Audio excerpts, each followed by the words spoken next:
अस्सलामुअलैकुम, आप देख रहे हैं 39 न्यूज़। नजर डालते हैं आज की न्यूज़ पर।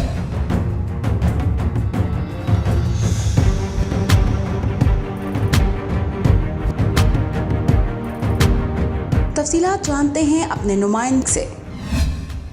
जी सरकारी अस्पतालों में महंगे शापर खरीदने के खिलाफ तहरीक इल्तवाकार पंजाब असम्बली में जमा करवा दी गई। तहरीक इल्तवाकार मुस्लिम लीग नून की रुकन अनीज़ा फातिमा की जानिब से जमा कराई गई। तहरीक इल्तवाकार में बयान किया गया है कि लेडी विलिंगटन, शादरा अस्पताल और मेयो अस्पताल में महंगे तरीन प्लास्टिक शापर बैग खरीदने का इंकशाफ हुआ है। लेडी विलिंगटन टीचिंग अस्पताल की MS ने मुबैना तौर पर 480 रुपये किलो शापर खरीदे, जबकि मेयो अस्पताल की इंतजामिया ने भी 450 रुपये किलो शापर खरीद कर बहती गंगा से हाथ धोए। मतन में बताया गया कि दीगर सरकारी अस्पतालों में यही शापर 150 से 160 रुपए किलो में खरीदे गए। डॉक्टर सबाहत हबीब ने वहाब एंड कंपनी को नवाजने के लिए मुबैना तौर पर महंगा तरीन ठेका दिया। मतन में मजीद बताया गया कि लेडी विलिंगटन और शादरा अस्पताल में एक ही कंपनी को ठेका दिया गया, जबकि मेयो अस्पताल इंतजामिया ने क्लिफ्टन कंपनी से महंगे दामों शापर खरीदे गए शापर इंतहाई नाकस और गैर मेयारी भी हैं। मोहम्मद शुएब जावेद, 39 न्यूज़, लाहौर।